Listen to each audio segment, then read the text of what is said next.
I've been waiting a long time for this. Years.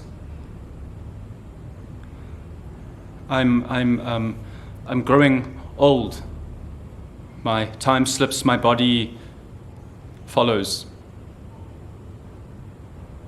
It's become heavy. It haunts me. I made a deal. A good friend is coming home for me, and I'm going to help him. You see, he's looking for a second Genesis, if you like. No ash or red blood from white rib, but flesh. That is for too long settled pale in the morning light. I'm going to save him, and in return he's going to take me somewhere sunny and warm. We'll take a train to the end of its line and then keep going. And we'll run, and there'll be more to go, and there will always be more to go, and he'll wait for me this time. He will. He has to. I know he will. You see, he's in a predicament. He's not fit for travel. He can't sit still. He needs some fixing. And I don't mind the work, not at all. I can spare the time. I could use the company. It's the right thing to do. And then we will do our running.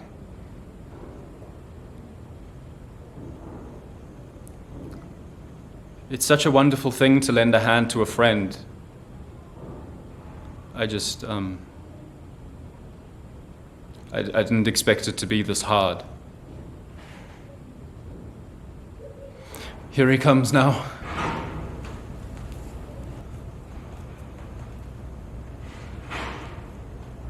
It is time. Are you nervous?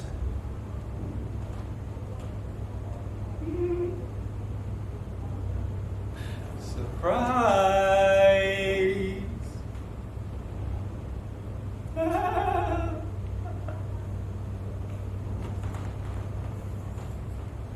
Struck. I would understand. His name is Jack, and he was beautiful and perfect and then gone. We drifted apart in my adult years as old friends do. I thought I'd lost him. I thought I would be in the dark forever, and then I started remembering, and I didn't like it. And then, as if he knew, as if he always knew, he came back for me. He came back like the sun returning to its morning, and I let him rest here. I let him settle soundly with me. And now my last act, my last good thing is I'm going to help him live. Help him stay. He has a better chance at it than I do.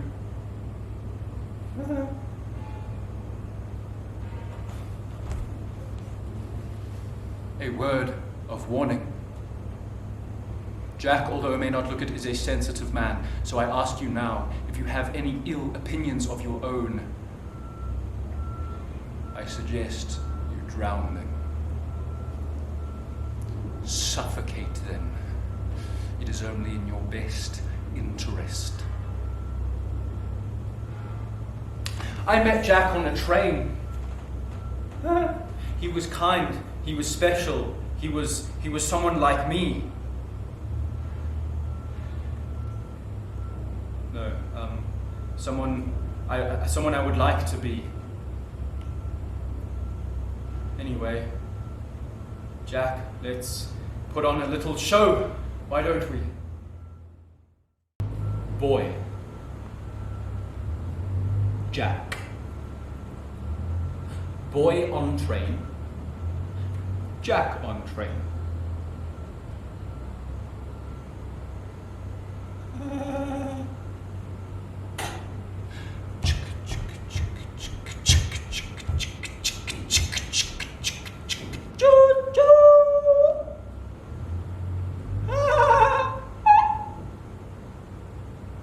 I am young, bony, quiet, and alone. I am looking out, watching the sky race the grey below. I let the sun find its end on my skin.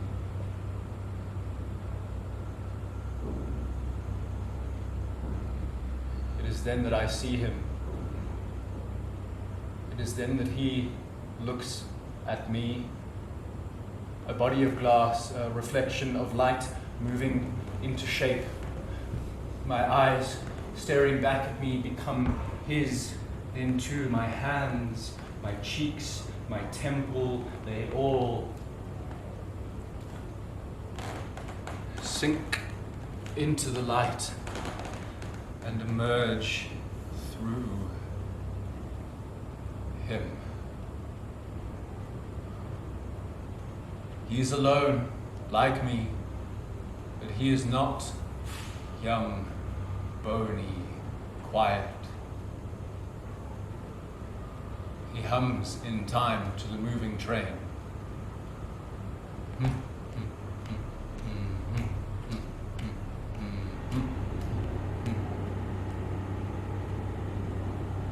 His eyes pierce mine, noticing the smallness of my knees, my closed mouth, the presence of a significant absence. He smiles. And so do I. He gives me words. All right, little one. I did not answer. I thought it was a question, but now I commend myself for not having spoken back to Jack. It was not a question, but a prediction, an affirmation. I mean, look at me now.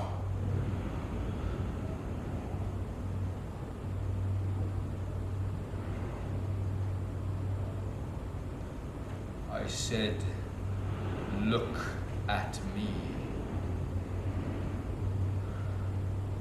Jack. Jack, no, Jack. Jack. Jack. Jack, I'm sorry, please come back. I'm sorry for being so vain. It won't happen again, I promise.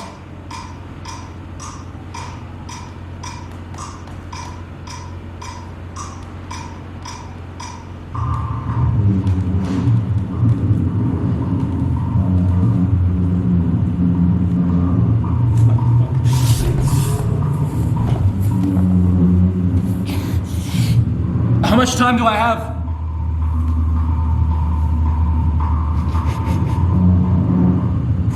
Okay, I'll be done. I'll be done quickly. I promise. I just need to do something. It's important. It's important.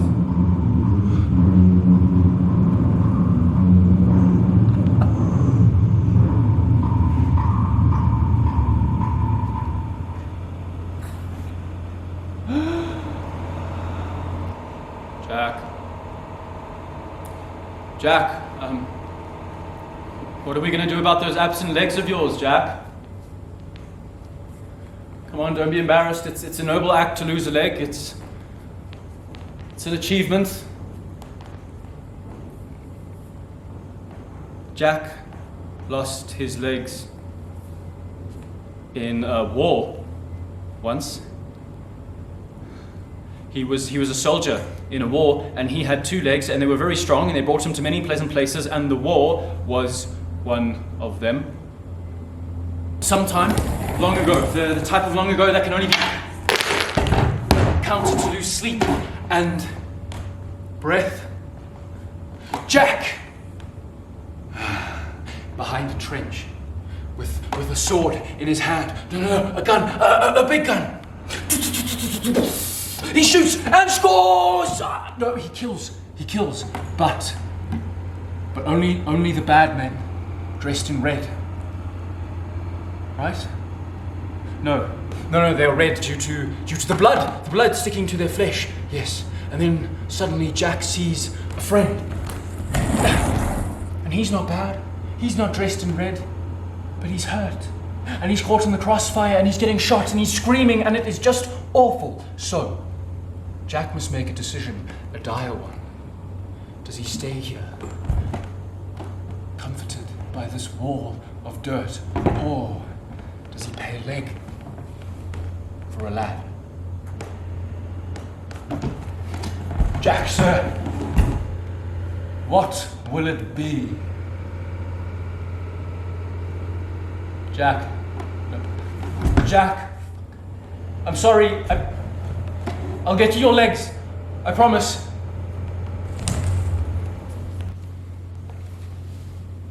So, who will it be? Come on, you'll be going to a very noble cause. You don't need two of them.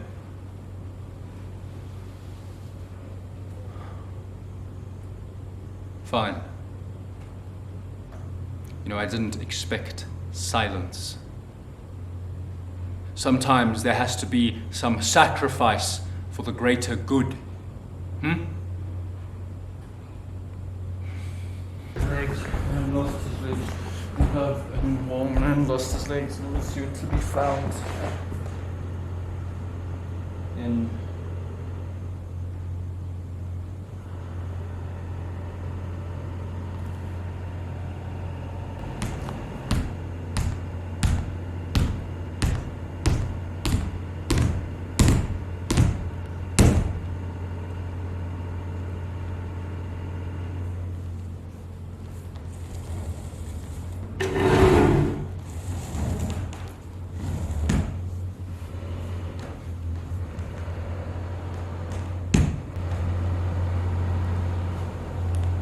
I am 8,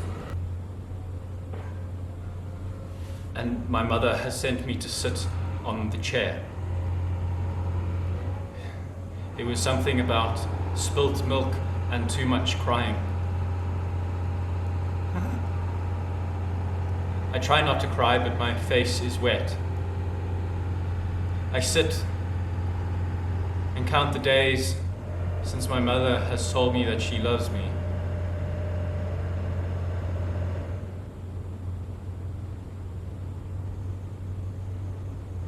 Then I see a man coming in, following the light from the window. Jack, you've come just in time to do your part. I thought you were on the train, sir. No. He's come back to save us. He tells me to stand up. I say no. I would not want to upset my mother, but he lingers. So I get up to see him more clearly, and I don't go back to my chair. Mother is angry. She hits Jack. She bends me over the chair and...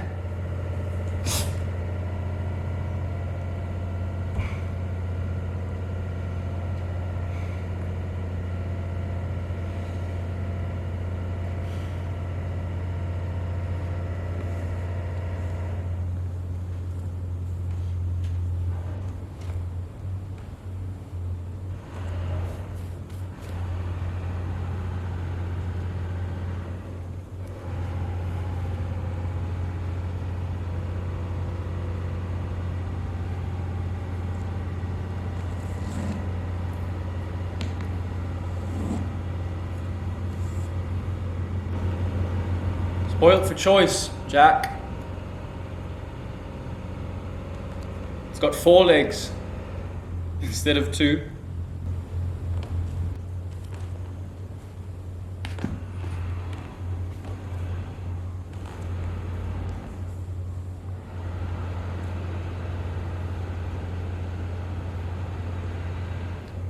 Well, we'll get there.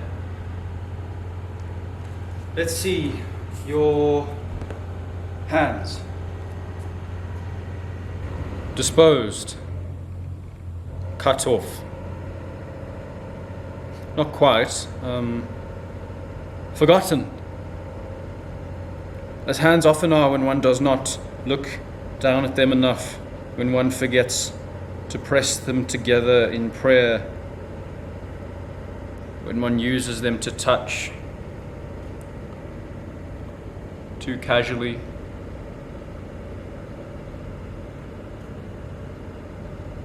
I do not like the story. Fine. I will begin with my mother, as she began me, naturally. I came home early from school. I was sad, you see, as a boy like me often is. And I was lonely, as a boy like me often finds himself. And I remember in the back garden, the day hung damp. Not unlike the white sheets dripping on the line, awfully white in the sunlight.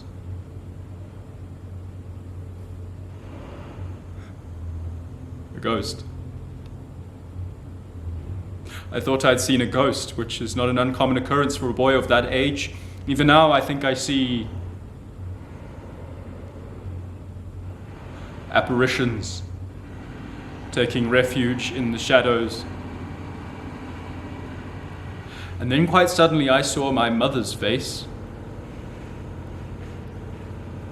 upturned, looking at me, as if she was drowning in a white sea, unable to claim breath.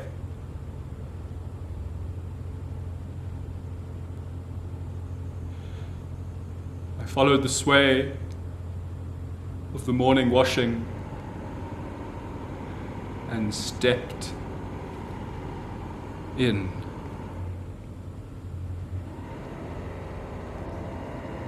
I saw my mother's arms pulling, pushing, sickening skin. And although I could not see it, I imagined the red mark on my face swell darker with every blow.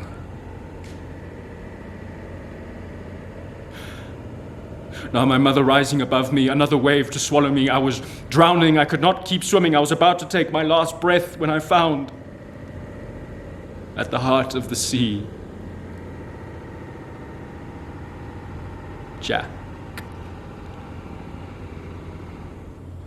smiling at me from the reflection of a pocket knife, now fallen,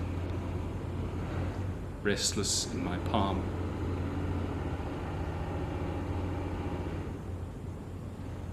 I could not see his hands. They melted into my mother. The white sea turning again into plain white sheets, now hanging red in the dying light.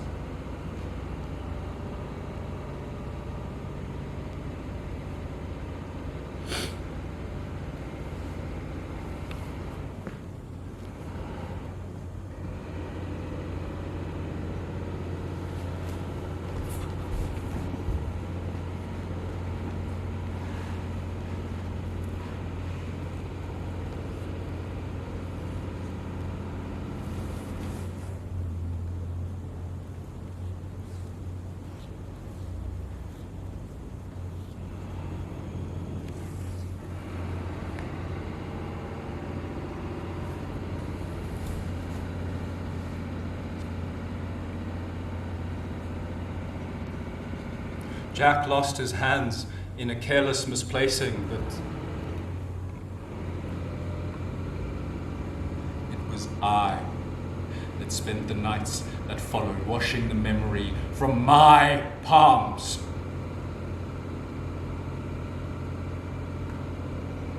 But it was you! It was always you! Why do I have to atone for your fucking sins? Huh? Why do I have to clean up your mess, your shit, your rot, your come, you spit! Fuck! Jack, don't go, please don't. Jack.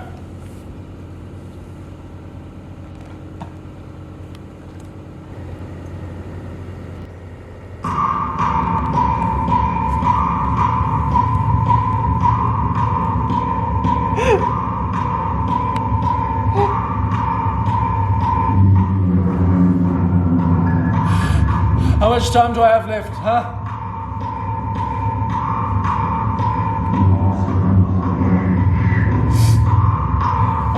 I'll be with you soon. I will, I promise. I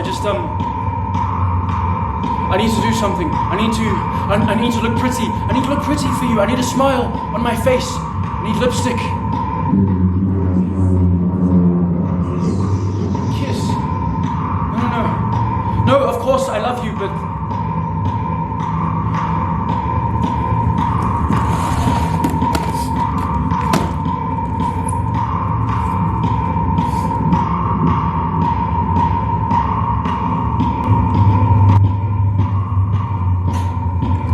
Jack, I have something for you.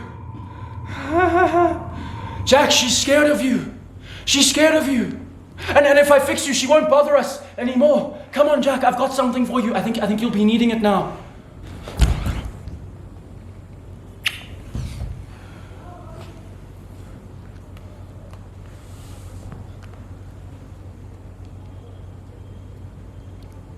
It's you and I now, Jack. We did it. Come on. Jack.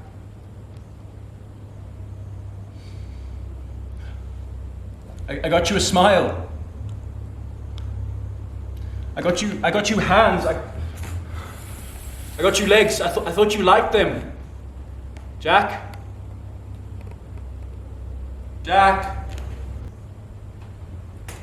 Now's not the time to be shy or pull pranks. Jack! Jack, come on! I did everything you asked for! I did my part, you have to do yours, Jack! Come on, it's a deal!